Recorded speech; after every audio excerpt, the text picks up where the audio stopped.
All right, well, and it's been a while since we did a tech tip. So we have a new boat. I think it's time to do some tech tips. What do you think? I completely agree. My name's Gio, and this is Tech Tip number 32. Today we'll be taking an oil analysis from this new Catalina 30 that we got at the school. Her name's Serena. It's important for anyone who's buying a new boat to get an oil analysis done. The directions say that the oil should have been in service for at least 10 hours or 500 miles before the oil can accurately reflect wear conditions. All right, what does the oil look like? The oil looks to be in decent condition. It has been run for... Can't see through it though, but I think we got at least 10 hours. It looks like we got over 10 hours on there. So this should give us a pretty good indication of really what's going on inside of that motor. So make sure that that criteria is satisfied. To draw the oil sample, we have this vacuum pump. This is our oil sample tube. You insert the sample tube into the vacuum pump. You insert the rest of this vinyl tube down the oil dipstick hole, all the way down into the crankcase, and you pump this up. It creates negative pressure in here. You fill this up to the top line with engine oil. You put it in here. Should it be warm or cold? Did you say that? It should be warm. You should run the engine prior to pulling the sample, or else all of the contaminants you're looking for will have settled out into the bottom of the oil pan.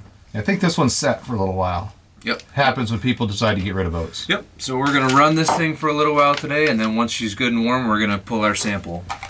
How much does this cost? $20. Really?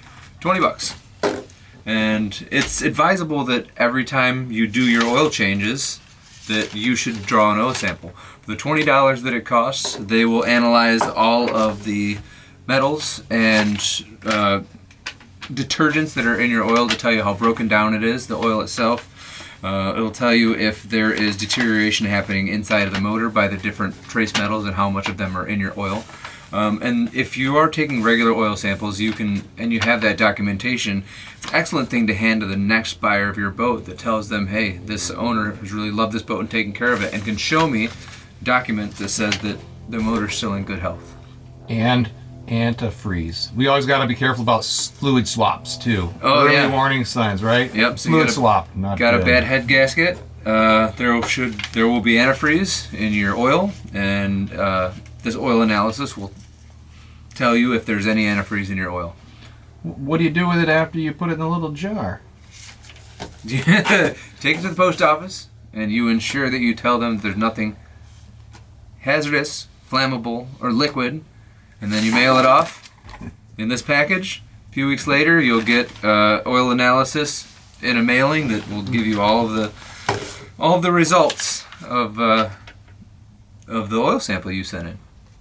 So thanks for watching Tech Tip number 32, oil analysis, and we're going to start this motor up and get the oil warm.